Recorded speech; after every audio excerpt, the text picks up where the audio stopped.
Um grande abraço, amigos. Estamos nas redes sociais, nas mídias, né?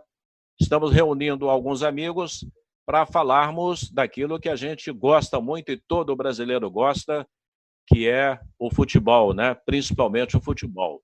Um amigo nosso, numa reunião recente no escritório do companheiro Kleber Leite, ele apresentou um plano, era um cara da TV Globo, e ele disse: não, porque nós queremos fazer isso com vôlei, isso com basquete, isso com judô, isso com a ginástica. O cara falou: Kleber, vai falando, e no final eu vou dar a minha posição para você. O Kleber falou durante 30 minutos. Quando ele terminou, o cara falou assim: não temos o menor interesse. Kleber, você é um cara do futebol, coloque na sua cabeça que no Brasil quem manda é o futebol. O cara muda de mulher, o cara muda de religião, o cara muda de sexo, mas ele não muda o time jamais. É muito raro, é muito difícil, mas é só para exemplificar aqui a força do futebol. Nós estamos com José Cunha. Eu não vou aqui falar quem é José Cunha, porque o mundo conhece José Cunha.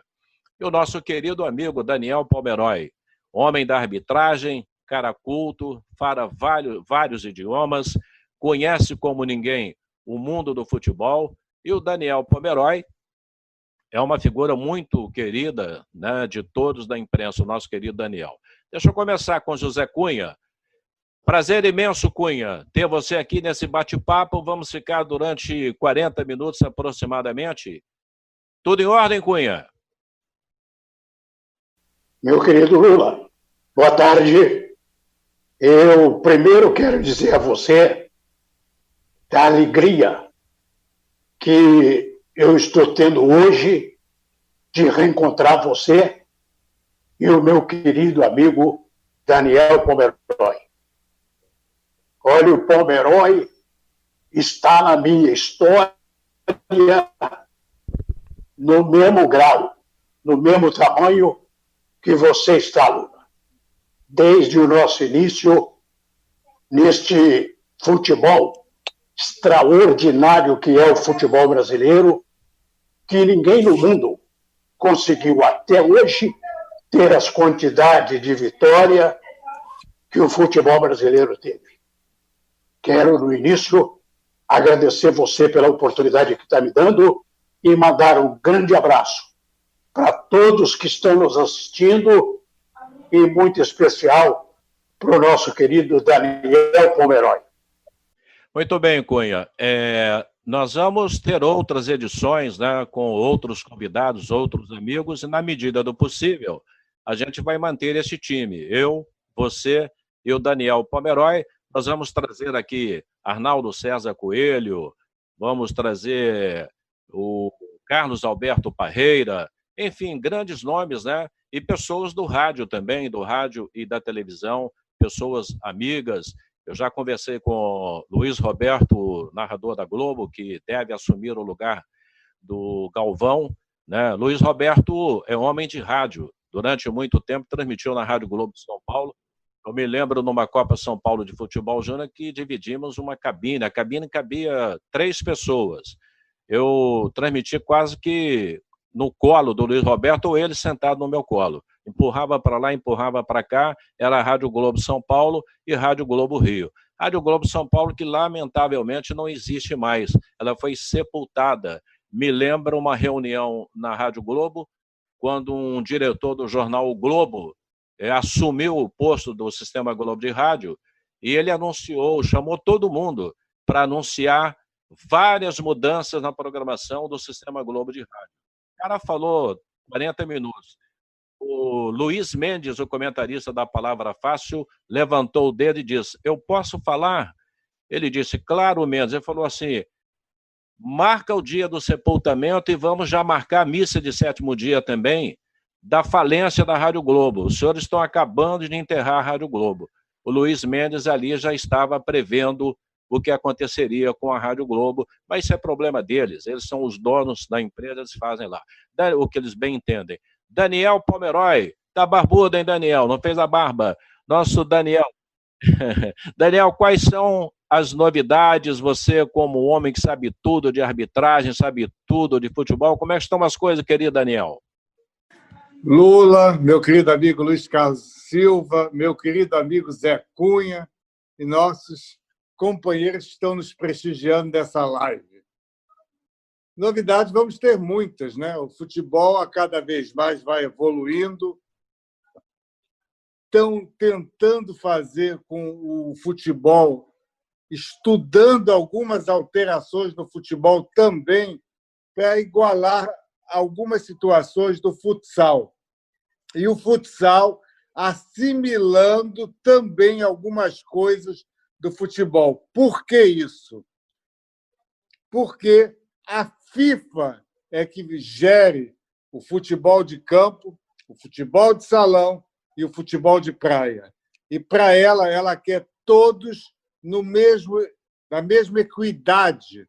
Então, isso é muito importante. Então, nós tivemos agora, recentemente, algumas emendas às regras do futebol de salão e muitas delas, em torno de 90%, se adequando àquelas que foram feitas e aprovadas pelo IFAB, que é o Comitê Internacional de Regras da FIFA, compostas por 8 membros, sendo 4 indicados pela FIFA, 4 indicados pela Grã-Bretanha, um da Inglaterra, um da Escócia, um do País de Gales e outro da Irlanda. Lula.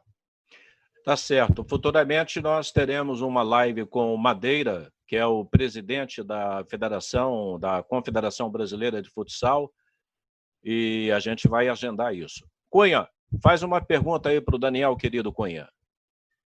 Ô, Lula, eu queria, naturalmente que eu vou fazer a pergunta para o Pomeroy, mas eu queria lembrá-lo que há 40 anos, aproximadamente, o Pomeroy estreava comigo aqui no bairro do Meia,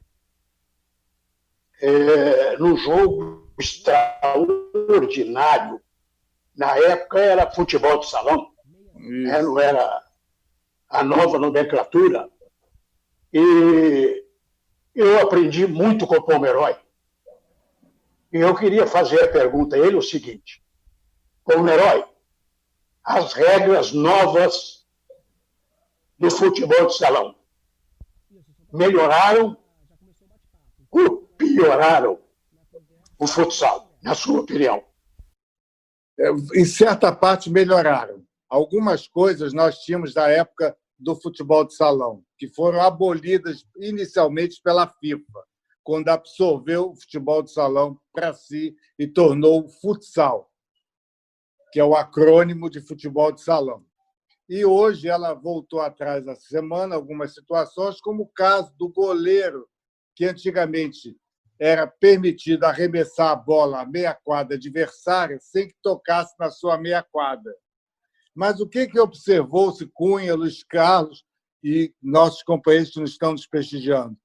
Os goleiros, ao invés de se habilitarem com técnica de ensaiar jogadas, eles tentavam jogar a bola à meia quadra adversária ou na área adversária para um companheiro seu fazer o gol.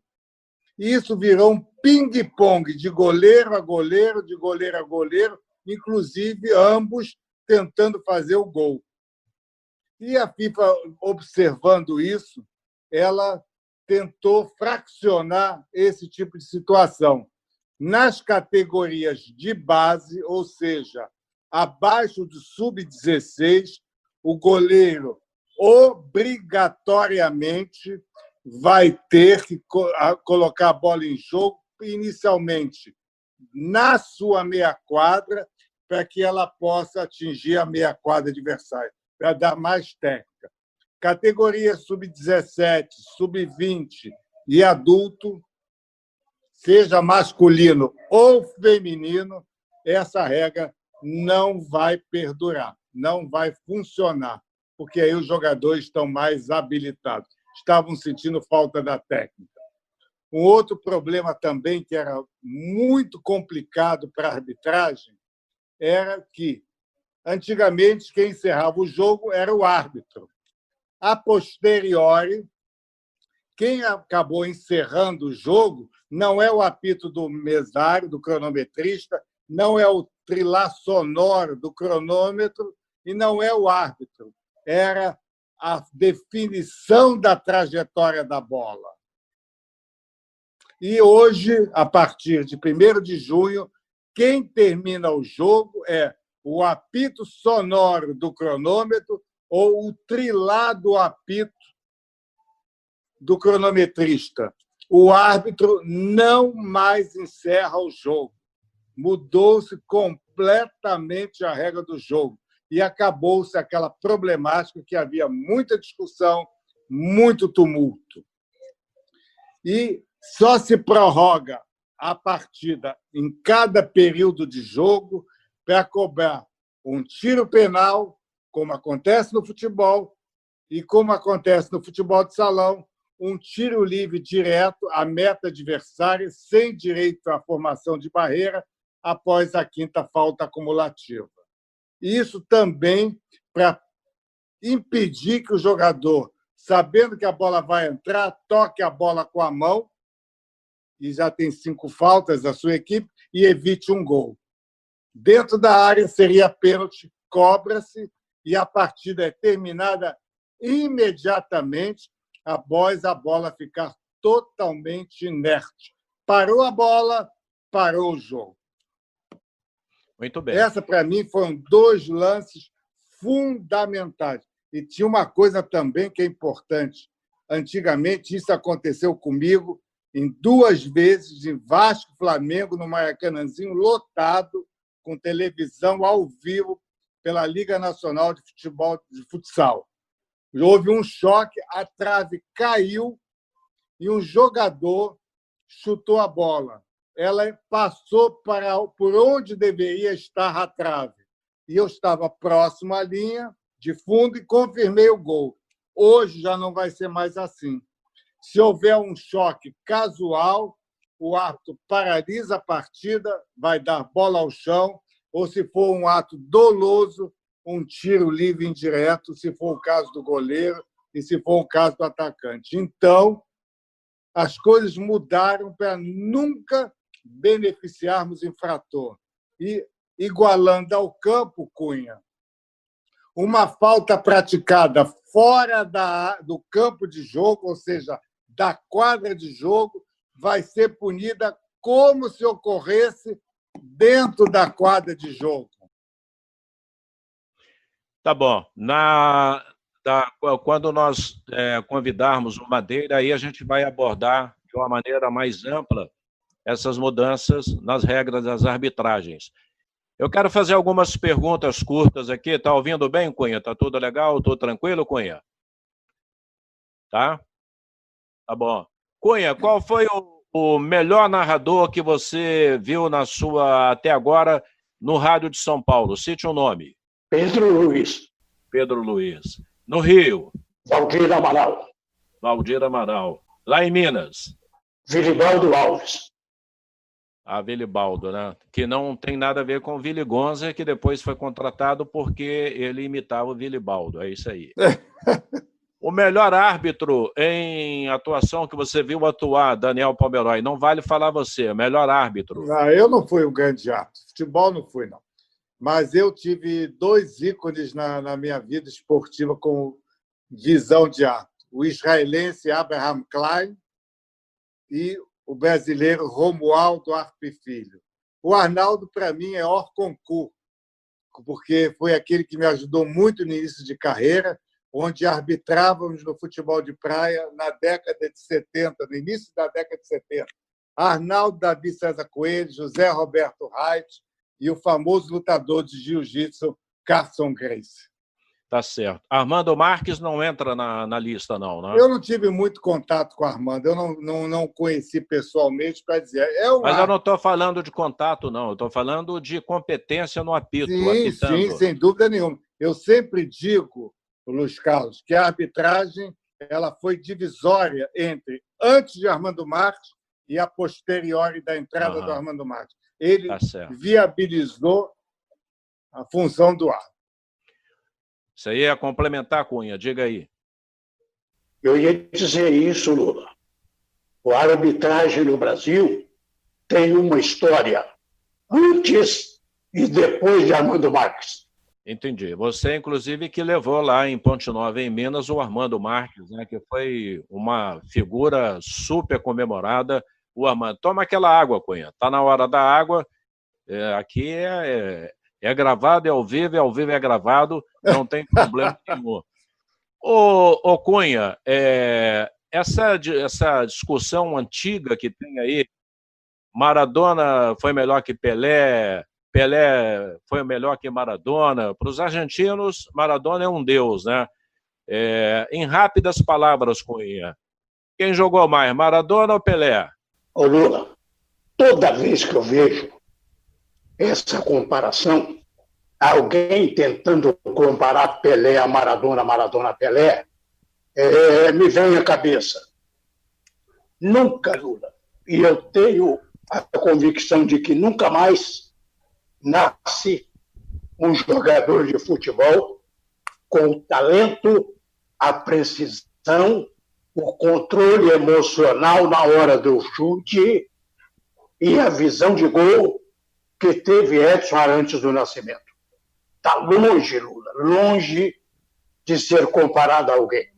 E hoje no futebol brasileiro, quem é o craque hoje do futebol, jogando aqui no Brasil ou jogando lá fora, não importa, quem é o grande craque? Neymar, né, Lula? Se você me perguntar, você gosta dele como homem, como ser humano? Pisa na bola, né? Mas como craque é extraordinário. Deixa eu transferir a pergunta para o Daniel Pomeroy e também tudo curtinho, Daniel, para a gente abordar vários assuntos. Pelé ou Maradona? Eu sou Pelé. Eu sou fã de Edson Arantes do Nascimento. Não tem discussão. Apesar que Maradona foi um craque, mas aquele gol de mão que o árbitro da Turquia, o Ali Benasser, confirmou aquele gol, aquilo não me sai da cabeça.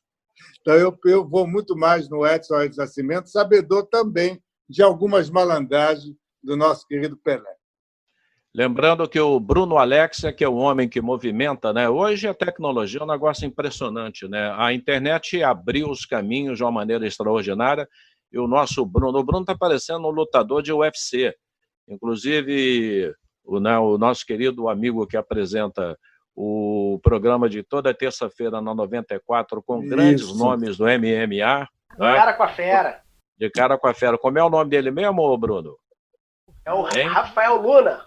O nosso Luna. Eu queria só saber se você estava com o nome dele na cabeça. O Rafael Luna, que é filho de um dos mais queridos garçons da Majórica. A Majórica está reabrindo aos poucos, né, mantendo-se o distanciamento social que está sendo determinado. Hein, Cunha? Diga aí, Cunha. Eu queria perguntar a você, Pomeroy, aos nossos amigos, se vocês me permitem contar rapidamente 2 historinhas do Pelé. Posso? Não, claro, com certeza. Lógico. As histórias... Isso é cultura. Tinha Lula, sem brincadeira, tinha aproximadamente, Lula, 164 mil torcedores no Maracanã e era final da Libertadores da América. E naquela época se escolhia o árbitro da Libertadores da final 30 minutos antes no vestiário. O Pomeroy deve saber dessa história. Sorteio, né? Tinha Armando Marques, já era o Armando Marques. Arnaldo César Coelho, menino, saindo da praia, ele apitava na praia para apitar no campo, estava lá para ser bandeira. E Ramon Barreto, outro monstro sagrado do apito na América Latina. E o Armando Marques. Fizeram o sorteio, o Arnaldo foi o sorteado. Aí o Arnaldo ficou arrasado, Lula, Pomeroy, meus amigos. Poxa, logo eu mais jovem e tal. 2 monstros sagrados aqui, que eu sou fã dos 2. Aí, quando o Arnaldo estava pensativo, O Armando chegou e perguntou a ele: algum detalhe, Arnaldo? Aí Arnaldo falou: não, Armando, está tudo bem, vamos trabalhar e vamos procurar fazer o melhor. Armando falou: não, é porque eu estou com uma dúvida.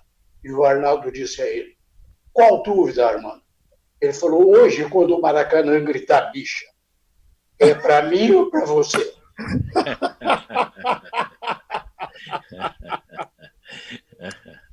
Essa história é terrível. Agora do Pelé. Manda do Pelé. Falar agora do Pelé, primeira. Rapidamente, eu estava transmitindo pela Rádio Bandeirantes, na nossa época discrete do rádio, com Pedro Luiz, Mário Moraes, essa turma toda. E nosso Cunha deu uma pequena congelada. Deu uma congelada, enquanto isso eu vou tocando a bola com o nosso... Mas essa foi fantástica. Essa porque espetacular, Arnaldo trabalhar com o melhor árbitro uruguaio que tínhamos, que era Ramon Ruiz Barreto, e trabalhar com Armando Marques era uma tranquilidade ímpar, porque naquela época os árbitros trabalhavam como árbitros assistentes, os famosos bandeirinhas, né? Auxiliares, né? Bandeira vermelha, bandeira amarela. Mas essa realmente é uma história que poucos sabem do que aconteceu. O Cunha sempre desbravando as notícias, né? É verdade. O Armando Marques, quando ele foi diretor de arbitragem da CBF, né, durante um bom tempo, acho que foi na época do Otávio e depois emendou com o Ricardo Teixeira um período também, se não me engano. Com o Ricardo ele ficou quase até o final. E teve uma rodada do Campeonato Brasileiro que o Luiz Carlos Oliveira, é isso? O que hoje é comentarista da Globo? É irmão do Paulo, é Paulo César Oliveira. De Oliveira. Paulo César. Qual que parou? É o Paulo César, o irmão Paulo dele. César de Oliveira. O irmão dele é o Luiz Flávio de Oliveira. Exatamente. Aí o Paulo César de Oliveira, ele fez uma lambança, né? O que acontece, né? Ele errou, mas foi um erro que foi muito badalado num determinado jogo do Campeonato Brasileiro, e na coletiva de imprensa, naquela famosa sala do 7º andar da Rua da Alfândega, no prédio da CBF, o Armando chegou para a coletiva e a imprensa toda perguntou: Armando, a atuação do árbitro ontem foi um negócio desastroso. Aí o Armando: meu filho, ele é bom árbitro, mas de vez em quando ele tem diarreia mental.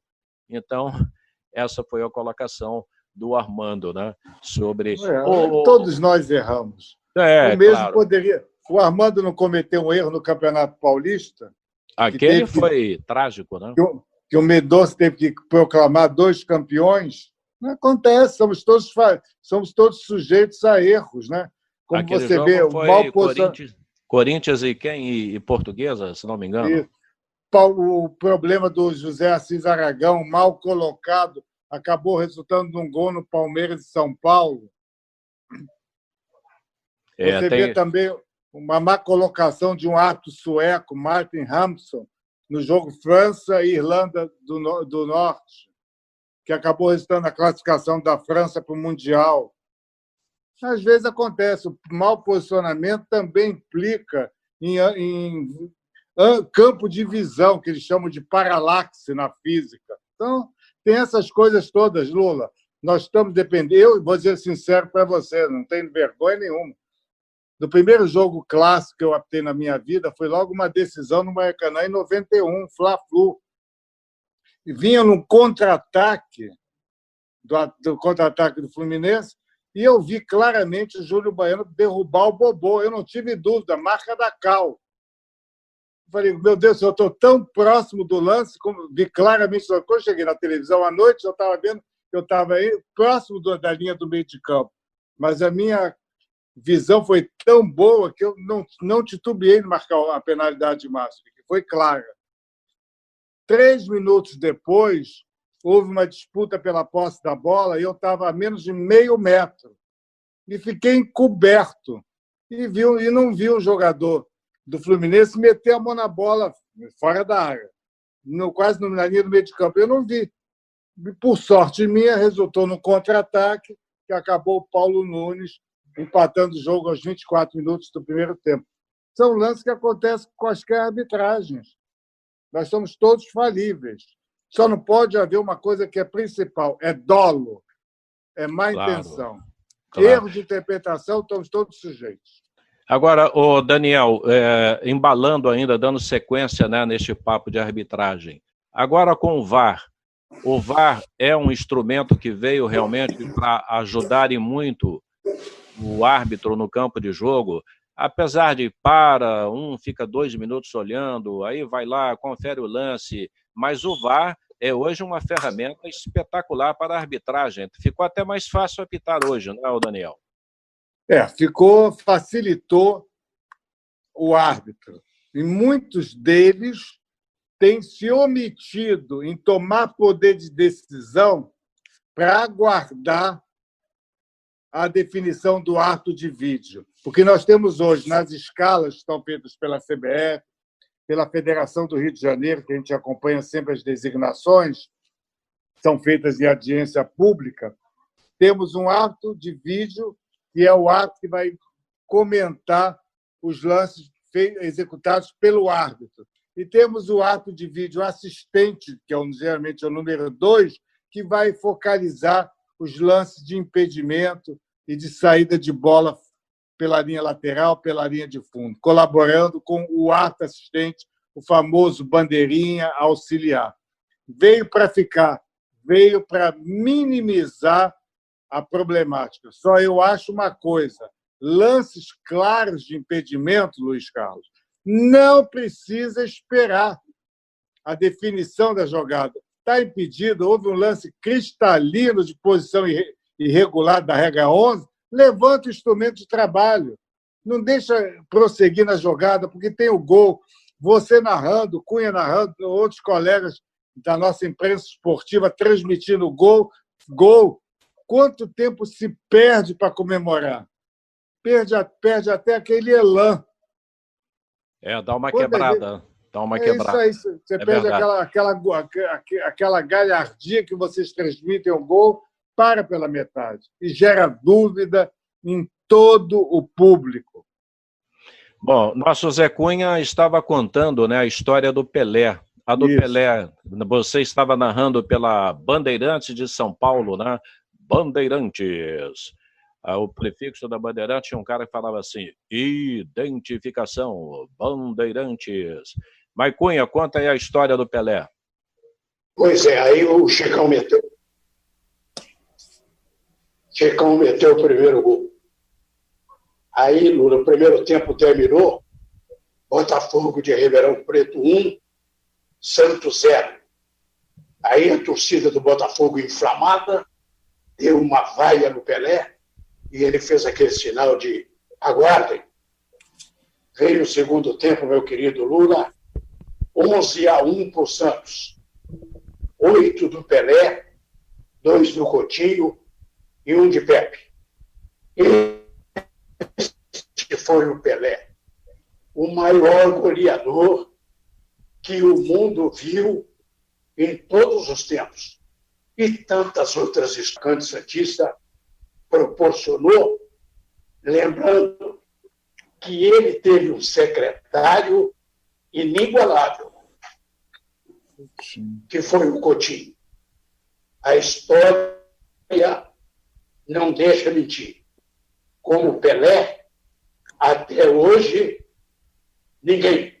O Pelé, eu me lembro de um coquetel, tinha um Alfredo, sei lá, um Saad Salomão, que era amigo dele, ali na praia de Copacabana, Alfredo Saad. E eu fui escalado, na época, acho que pela Rádio Nacional, para cobrir este jantar, né? E na hora da entrevista, Pelé atendeu todo mundo, Avenida Atlântica. E aí, para bater a foto com o Pelé, né, aquele empurra para lá, empurra para cá, nem eu querendo, dando soco no outro, cotovelada, empurra para lá, empurra para cá. Aí o Pelé falou, calma, vamos fazer o seguinte, todo mundo estende a mão aqui, eram mais ou menos 10 da imprensa, todo mundo estende a mão, vamos dar as mãos, eu fico no centro e vamos lá. Aí pronto, bateu uma foto e Pelé falou, tem que bater 2 vezes, a gente sempre bate uma e depois bate a segunda. e todo mundo saiu com a sua foto numa boa, na maior tranquilidade. Tem uma também muito boa do Pelé, né, na Rádio Globo, o Valdir Amaral, que você apontou como o maior narrador do rádio no Rio de Janeiro e talvez do Brasil. O Valdir encerrava a jornada da Rádio Globo, né? Estamos finalizando mais uma transmissão aqui pela Globo, campeã mundial de transmissões internacionais. Em 2 minutos, o seu redator-chefe, aí entrou uma voz de um repórter, Valdir, ele, finalizando esta jornada, Valdir, e o Valdir que encerrando a jornada, e o Valdir não passava, e já avisei, estamos encerrando a jornada, aí o cara, Valdir, Pelé estava do lado do Kleber Leite. Aí o Valdir, este é o maior jogador do mundo. Atravessou o horário do seu redator-chefe. Valdir ficou meia hora com o Pelé entrevistando. Quer dizer, ele não queria encerrar a jornada, mas quando gritaram o nome Pelé, aí mudou. Ele mexeu em toda a programação da emissora, que na época dava até castigo, né, Zé Cunha? Não era brincadeira, não. Era tudo. Dava demissão, era tudo devidamente cronometrado. Ô, Cunha, a gente não pode falar só de gol a favor, não, tem que falar de gol contra. Conta aí uma gafe tua aí, um gol contra, durante esses anos todos aí de rádio, televisão, jornal. Conta umazinha pra gente. Ô, Lula, uma vez eu estava fazendo ponta pro Hamilton Macedo, início de carreira na minha querida Rádio Itatiaia de Belo Horizonte, e América e Vila Nova de Nova Lima, que tinha um timaço na época, zagueiro Luizinho, que depois foi para a seleção brasileira, Capeta, um punhado de craques. Poxa, Lula, 5 minutos de jogo, um ataque do Vila Nova, o cara meteu a bola pro gol. Aí, Lula, eu falei, Hamilton, tentou o gol, quase foi pela linha de fundo. Aí o Hamilton falou assim, linha de fundo, Cunha? Eu falei, é. Ele falou, não, foi gol. Gritemos todos. Aí, gritou o gol.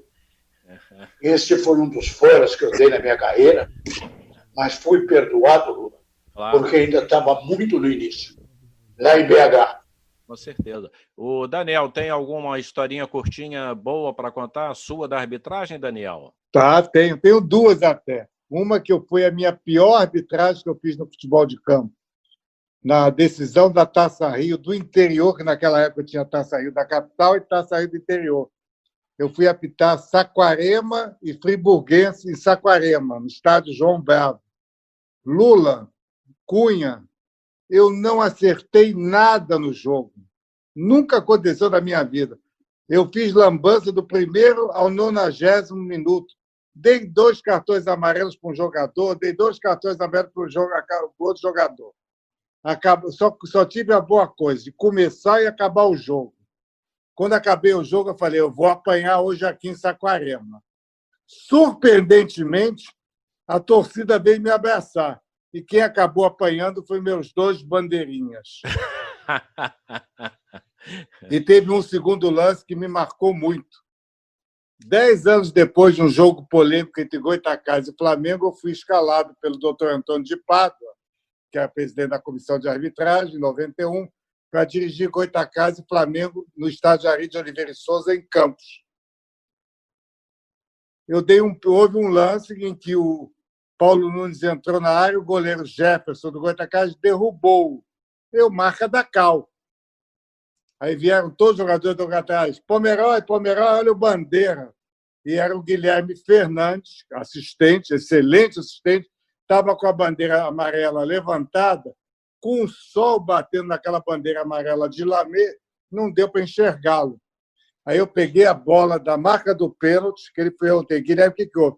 Paulo Nunes estava em impedimento quando houve o lançamento.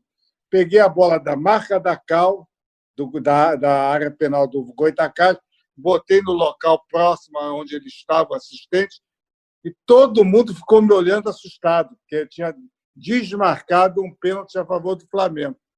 Não pode ter 2 erros, mas foi uma coisa que me marcou. E no final de jogo, até a torcida do Goitacazes entrou no meu vestiário, levaram meu apito, meu cordão, meu uniforme, minha bolsa de material. Só saí com a minha bolsa de dinheiro e nada mais.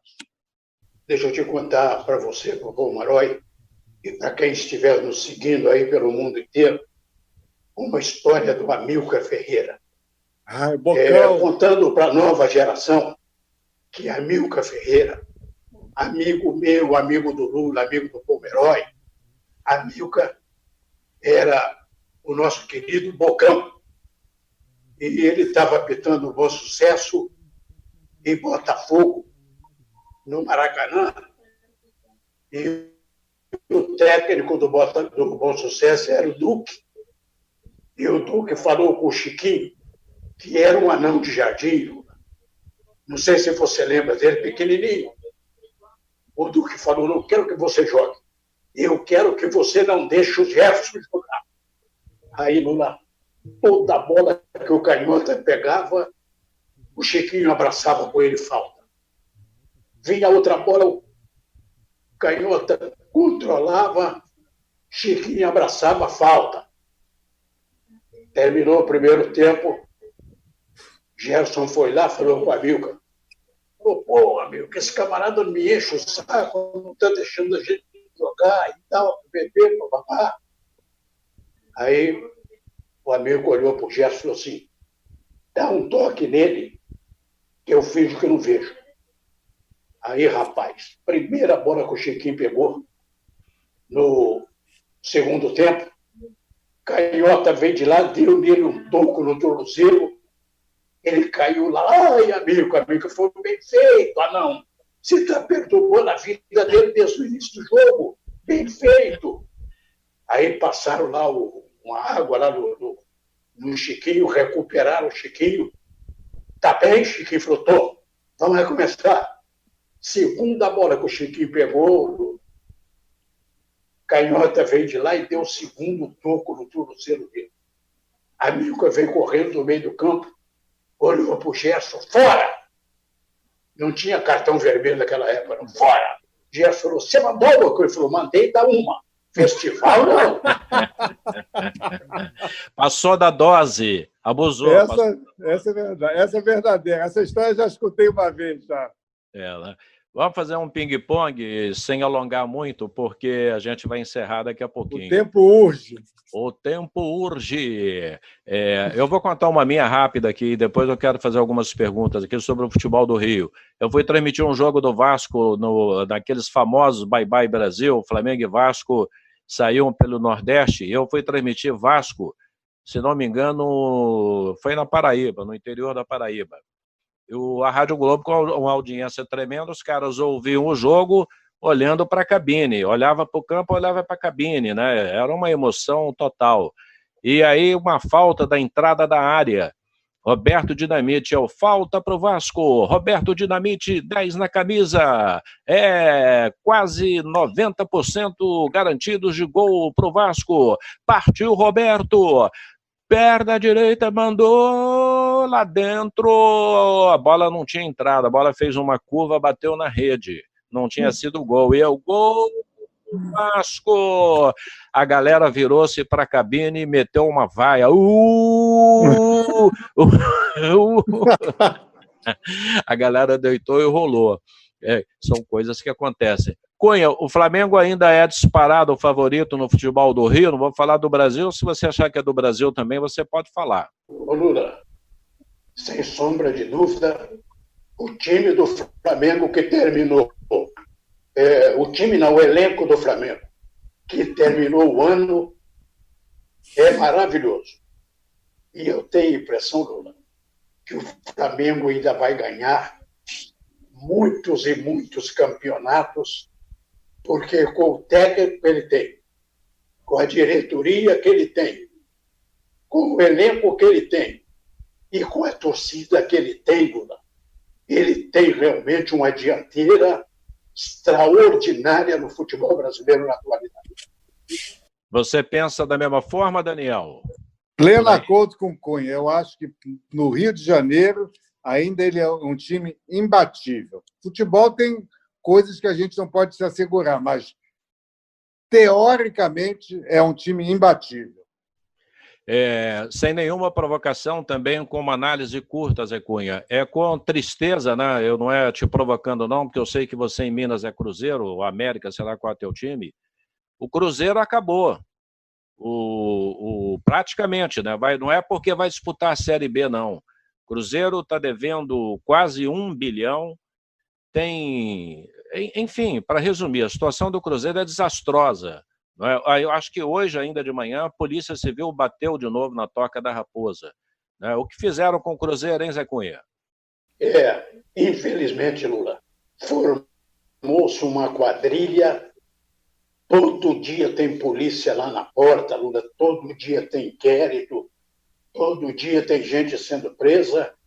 Pô, e é uma pena, né, Lula? O Cruzeiro de Tostão, Dirceu Lopes, Natal, Edilson, e de Felício Brandi, de Fulete.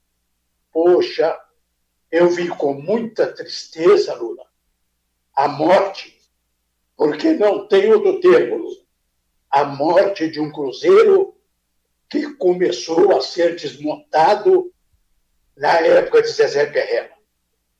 É uma pena, Lula, o que o futebol brasileiro perde com o declínio do Cruzeiro, que deve, você já disse, quase, Lula, R$1 bilhão. É muito dinheiro. É muita grana, muita grana. Amigos, vamos finalizando por aqui. A gente anuncia para o futuro, né, com outros entrevistados. Nós vamos ter muita gente importante para dar mais conteúdo ainda com esse time que está aqui. Eu, o Daniel e o Zé Cunha. Daniel, muito obrigado pela tua presença. Você sempre alegre, participando com muita alegria, enriquecendo, né, o nosso debate, o nosso bate-papo. Muito obrigado a você, irmão. Eu que agradeço, Lula, a oportunidade de estar com você e com Cunha, amigos de longas datas. E é muito satisfatório para mim poder estar ao lado dos meus amigos. Isso é mais importante. Muito bem. Zé Cunha, o papai do Gustavo, né? Gustavinho Cunha, que agora faz parte da equipe da Rádio 94 e está subindo a cada transmissão, uma grande revelação, né? Também no Rádio Esportivo. Cunha, um grande abraço, mantendo, né, o distanciamento social, e a gente vai usando a internet. A internet está aí para a gente fazer esse tipo de trabalho. Muito obrigado, quero agradecer ao Bruno Alex, e o nosso programa estará disponível nas redes sociais, acho que no Spotify também com áudio. Aí o Bruno é quem vai dar depois o ok ou não. Cunha, muito obrigado aí, agradeço aí a sua equipe técnica aí, a Isabela, a Marlene, a turma toda, tá bom, Cunha? Ô, Lula, você vê como é que é a vida. Um dia eu invadi a sua cabine lá em Ponte Nova e ficamos conhecendo mais a miúde, e você veio brilhar no Rio de Janeiro junto conosco. Quando você faz um elogio desse ao meu filho Gustavo, primeiro, você toca no meu coração. Segundo, você me dá uma certeza que eu sempre tive. Meu Deus, que sorte meu filho formar em jornalismo e cair numa equipe onde tem mestres, como Luiz Carlos Silva, o nosso Lula, o nosso Ricardo Mazella, o nosso Batista, o nosso tudo, o nosso Rogério e tantos outros companheiros maravilhosos. Estou agradecendo a Marlene, Lula, seu nome, a Isabela, na minha equipe aqui, que comandou comigo aqui o nosso primeiro programa, o convite que você está me fazendo para ser ao lado do Palmeirói, com você e, naturalmente, os talentos que nós vamos convidar durante o nosso tempo agora de programa, que será muito longo. Muito obrigado. A confiança que você tem em mim é a mesma que eu sempre tive em você, como um dos grandes narradores do rádio brasileiro e de um amigo que não virou amigo. Porque, como dizia Dona Glorinha, eu acho que nós dois estamos vindo de outras vidas como irmãos. Com certeza. Com um abraço certeza. no Palmeirói, um abraço Beijo. da equipe de lá e um grande abraço a você.